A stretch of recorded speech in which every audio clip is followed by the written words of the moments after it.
Students, तो finally हमारा आ गया टेंस का पार्ट 3। इससे पहले हम लोगों ने पार्ट 1 पार्ट 2 को पढ़ा हुआ है। अब देखिए, टेंस को पार्ट में पढ़ाने का मोटो ये नहीं कि मैं अपनी वीडियो बना रही हूँ, इसका मतलब ये है कि कहीं आप बोर ना हो जाओ और छोटी छोटी चीज में अच्छे से एक्सप्लेनेशन आपको मिले, बस इस वजह से। ठीक है, तो चलिए पार्ट 3 में हम लोग जानेंगे फ्यूचर टेंस के बारे में। और इसके पहले हमने प्रेजेंट को एंड पास्ट को पढ़ाया, और इसके भी पहले हमने बहुत सारे ऐसे टॉपिक्स, ग्रामर टॉपिक्स को पढ़ाया हुआ है जो हमारे कॉम्पिटिटिव के लिए एंड स्पीकिंग के लिए, दोनों के लिए बेस्ट है। चैनल पे अगर नए हैं तो चैनल को सब्सक्राइब कीजिएगा, लाइक कीजिएगा और शेयर कीजिएगा अच्छा लगे तो। ठीक है, चलिए आज ये जानते हैं हम फ्यूचर के बारे में। अपने फ्यूचर के नहीं, फ्यूचर टेंस के बारे में जानते हैं हम लोग।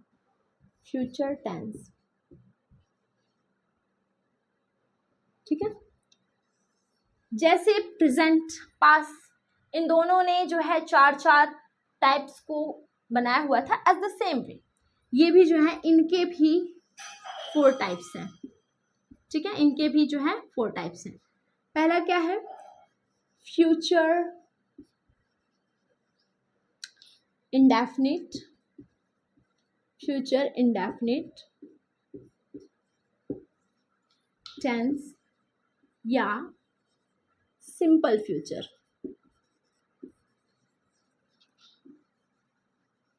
या सिंपल फ्यूचर। ठीक है, एंड दूसरा है future continuous, future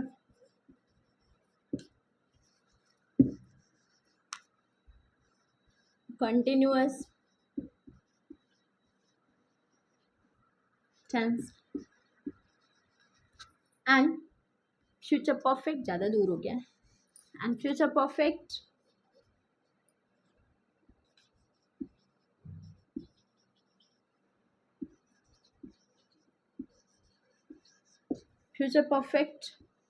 and last future perfect continuous, future perfect continuous।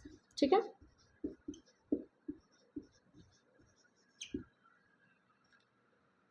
ये है हमारे इसके 4 टाइप्स। अब देखिए, इसके पहले हमने बताया जो कि जो present, past and future tense है ना, ये केवल टाइम को बताते हैं। अगर ये टाइम को, अगर मान लीजिए टेंस का डेफिनेशन टाइम को ही बताना है, तब तो हमारे यही तीनों टाइम बताते थे, फिर ये 4 पार्ट करने की ज़रूरत ही नहीं थी। लेकिन ज़रूरत थी, क्योंकि टाइम के साथ साथ हमें स्टेट भी जानना था, अवस्था भी जानना था कि कोई काम कब हो रहा है, कब ख़त्म हो रहा है, कब शुरू हो रहा है, कब ख़त्म हो रहा है, या फिर जो है कब जो है शुरू होने वाला है ना, या फिर कब होगा, कब हुआ था। तो ये सब अवस्था बताता है, इसलिए हमें जो है टेंस जो है ना, टाइम के साथ साथ अवस्था को बताता है। तब भी हम इसको जो है, इसके 4 पार्ट को जानते हैं। तो आइए जानते हैं फ्यूचर इंडेफिनिट के बारे में। तो फिर इसका क्या हो जाएगा? गा, गे, गी आता है। ठीक है, जैसे मैं बताती हूँ। और इसका क्या होता है? रहा होगा, रहा होगा, रही होगी, रहे होंगे। ठीक, इसका चुका होगा,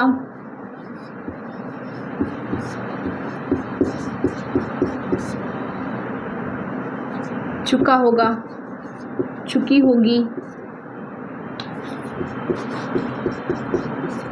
चुके होंगे।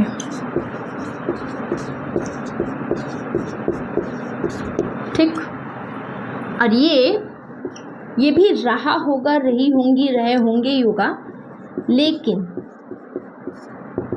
लेकिन इसके साथ हम सिंस या फॉर टाइम, सिंस या फॉर के साथ लगाते हैं। ठीक है, सिंस या फॉर। ठीक, अब हम लोग जानते हैं फ्यूचर इंडेफिनिट के बारे में। चलिए फ्यूचर इंडेफिनिट के बारे में जानते हैं। हमने क्या बताया, जिसके लास्ट में गा, गे, गी आता है। स्ट्रक्चर क्या बनेगा इसका? बहुत सिंपल है, सब्जेक्ट प्लस विल या शैल, अब तो बेसिक हर चीज़ के साथ विल का यूज़ हो रहा है, लेकिन सब्जेक्ट प्लस विल या शैल प्लस ऑब्जेक्ट। जैसे कि एग्जाम्पल से जानते हैं हम, वह हंसेगा या फिर वह रोएगा, वह गाएगा, कुछ भी बोल सकते हैं। जैसे he will laugh, he will laugh, ठीक है। वह हंसेगा, वह नहीं हंसेगा, he will not laugh,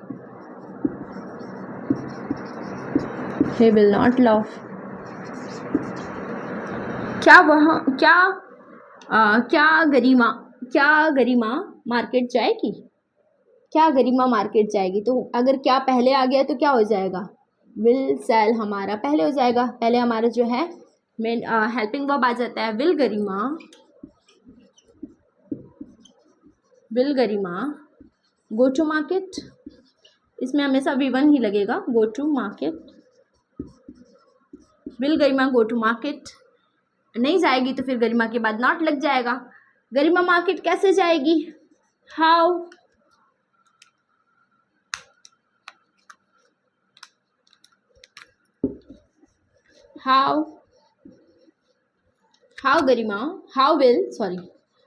will Garima go to market, ठीक है। गरिमा मार्केट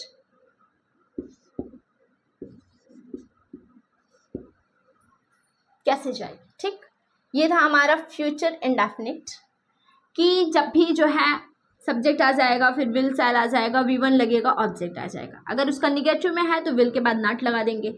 अगर उसका जैसे कि जो भी क्वेश्चन वर्ड है, अगर वो पहले क्वेश्चन वर्ड दे रहा है तो हम पहले विल का यूज़ कर देते हैं। अगर वो बीच में दे रहा है तो फिर हम क्या करते हैं, क्वेश्चन वर्ड को शो करते हैं। जैसे कि वह गरिमा जो है मार्केट कैसे जाएगी? How will Garima go to market.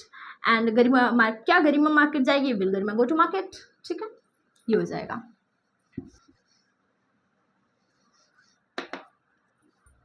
Future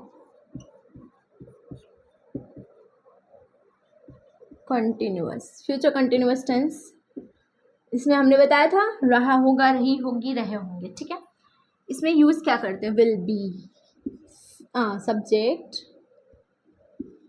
subject plus will और शैल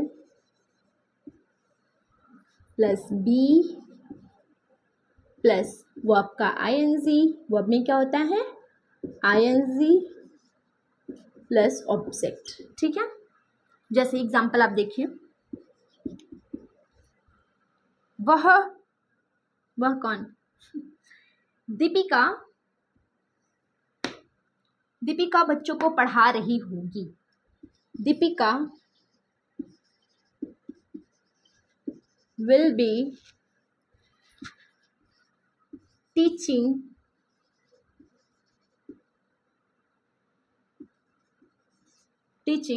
students. Deepika will be teaching students, ठीक है। वह बच्चों को पढ़ा रही होगी। वह बच्चों को नहीं पढ़ा रही होगी, यानी वह नहीं, Deepika will not be teaching students. बच्चों बोलो या फिर छात्र बोल दो, स्टूडेंट्स, ठीक है। क्या दीपिका जो है बच्चों को पढ़ा रही होगी? Will Deepika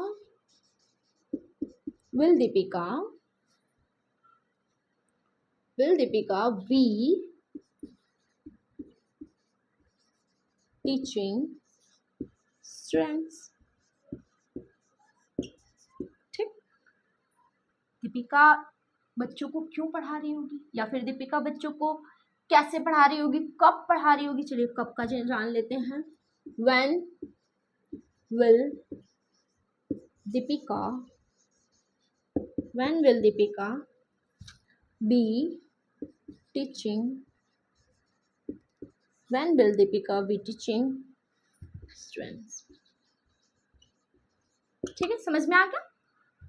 question mark. समझ में आई बात कि जब भी आप जो है फ्यूचर कंटिन्यूअस की बात करते हैं तो रहा होगा, रही होगी, रहे होगी आ जाएगा। और साथ में इसका जो स्ट्रक्चर होता है will be, will, shall be, और वी1 का वी को जो है आईएनजी लगता है और ऑब्जेक्ट आ जाता है। अगर निगेटिव में आ गया तो जो है विल बी के बीच में हम निगेटिव लगा देते हैं। अगर क्वेश्चन वर्ड जब पहले पूछ लेता है तो फिर हम जो है हेल्पिंग वर्ब को, ये हमारा सब्जेक्ट है तो ये हमारा हेल्पिंग वर्ब है और ये हमारा मेन वर्ब है, ठीक, ये हमारा ऑब्जेक्ट है। तो हेल्पिंग वर्ब को हम बाहर निकाल के रख देते हैं, भाई तू बाहर जा, रखवाली कर। और दीपिका जो है टीचिंग कर रही है। फिर दीपिका कब पढ़ा रही होगी तो व्हेन, विल, व्हेन के साथ भी विल आ जाएगा क्वेश्चन वर्ड के साथ। और दीपिका बी टीचिंग स्टूडेंट्स, ठीक, इतना समझ में आ गया। अब जानते हैं future perfect tense. Future perfect tense, ठीक है, फ्यूचर परफेक्ट टेंस के बारे में जानते हैं। अब इसमें क्या है, इसमें भैया चुका होगा, होगा, चुके होंगे,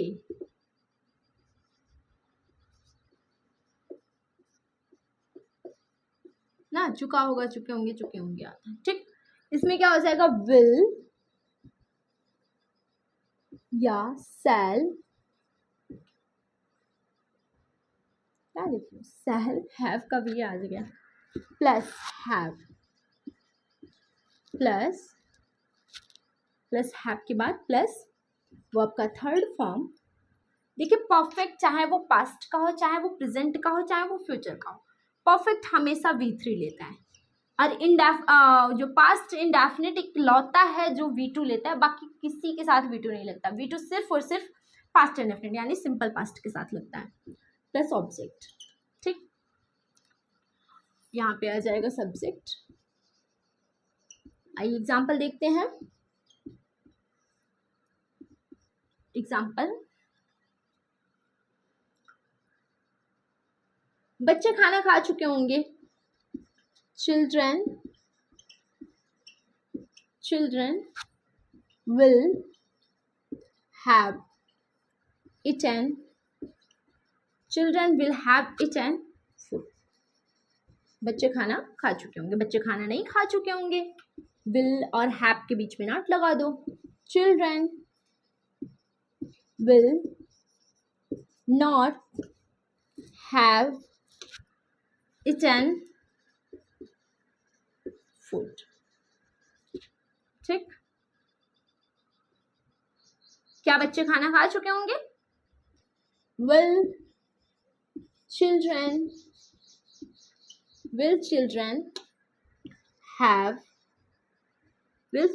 have eaten food, ठीक। यहाँ पे आ जाएगा क्वेश्चन मार्क, बिना क्वेश्चन मार्क का भाई क्वेश्चन कैसा। फिर उसके बाद निगेटिव आ जाएगा तो यहाँ पे चिल्ड्रन और हैव के बीच में निगेटिव लगा देंगे एंड नॉट लगा देंगे। बच्चे खाना कैसे खा चुके होंगे तो how will children have eaten food, ठीक, ये हो जाएगा। तो ये हमारा था फ्यूचर परफेक्ट, जो कि बिल्कुल कंप्लीट है, इसमें कोई वो नहीं है कि हाँ कर रहा है नहीं कर रहा है, बिल्कुल कंप्लीट है, खा चुका होगा भाई, एकदम श्योरिटी के साथ कंप्लीट है, ठीक है, इसलिए इसको परफेक्ट बोलते हैं। और सब्जेक्ट के साथ विल, शैल, हैव प्लस जो है विल हैव, इसके साथ हैज नहीं लगेगा, हैव ही लगेगा, ठीक है। विल और शैल चाहे वो सब्जेक्ट सिंगुलर हो चाहे प्लूरल हो, लगेगा हैव ही, ठीक है, इतना ध्यान रखिएगा। यहाँ पे हैज नहीं लगेगा, जैसे कि आप मान लीजिए कि चलिए प्रेजेंट परफेक्ट तो हमने पढ़ा था, उसमें तो भाई हैज और हैव दोनों था, यहाँ पे सिर्फ हैव, क्योंकि हैव जो है ना वो अकेला नहीं है, वो हैव, विल और शैल के साथ में, इसलिए ये हमेशा हैव ही रहेगा, इतना ध्यान रखिएगा, ठीक है। ये था हमारा फ्यूचर परफेक्ट। अब future perfect continuous, perfect continuous tense, इसका भी सेम वही रूल है कि रहा होगा, रही होगी, रहे होंगे के साथ टाइम सिंस या फॉर से, ठीक है। क्या है इसका, रहा होगा, रही होगी,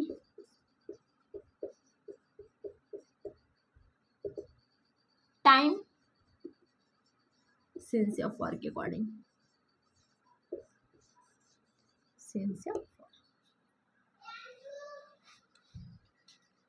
ठीक है।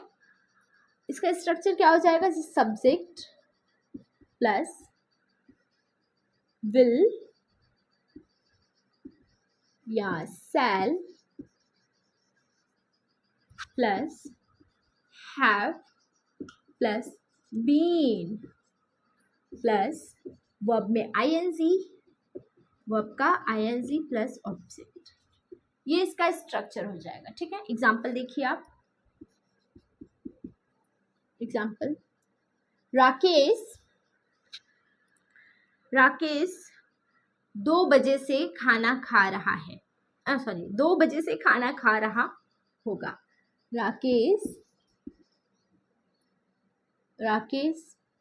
चलिए अभी सिंस के बारे में बता देते हैं। राकेश जो है ना 2 बजे से नहीं बल्कि राकेश जो है 2000 से काम कर रहा है, सन 2000 से काम कर रहा है, ठीक है। Rakesh will have been working, Rakesh will have been working since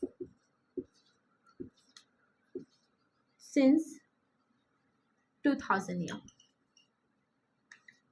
सन 2000 है ना, तो सिंस 2000 साल से थोड़ी ना, 2000 ईयर से, मतलब कि 2000 सन 2000 ईयर से, ठीक है। क्या हो जाएगा, Rakesh will be working since 2000, ठीक। अब यहाँ पे अगर निगेटिव आ गया तो यहाँ पे आप नॉट लगा दीजिए, अगर इंट्रोगेटिव आ गया तो आप जो है इसको बाहर कीजिए। भाई हेल्पिंग वर्ब को अगर इंट्रोगेटिव वर्ड पहले आ जाता है तो फिर हेल्पिंग वर्ब को बाहर कर देते हैं, ये तो भैया हर एक टेंस में हर एक पार्ट में होगा, ठीक है। क्या हो जाएगा, विल राकेश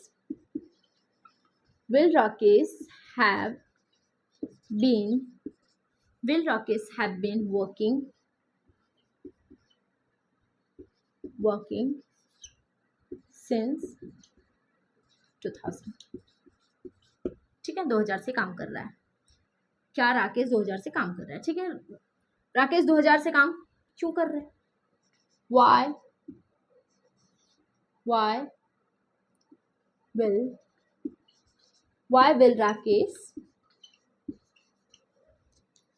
have been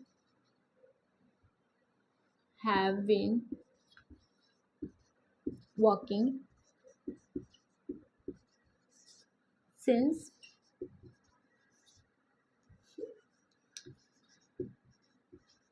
2000, ठीक। इतना आपको समझ में आ गया।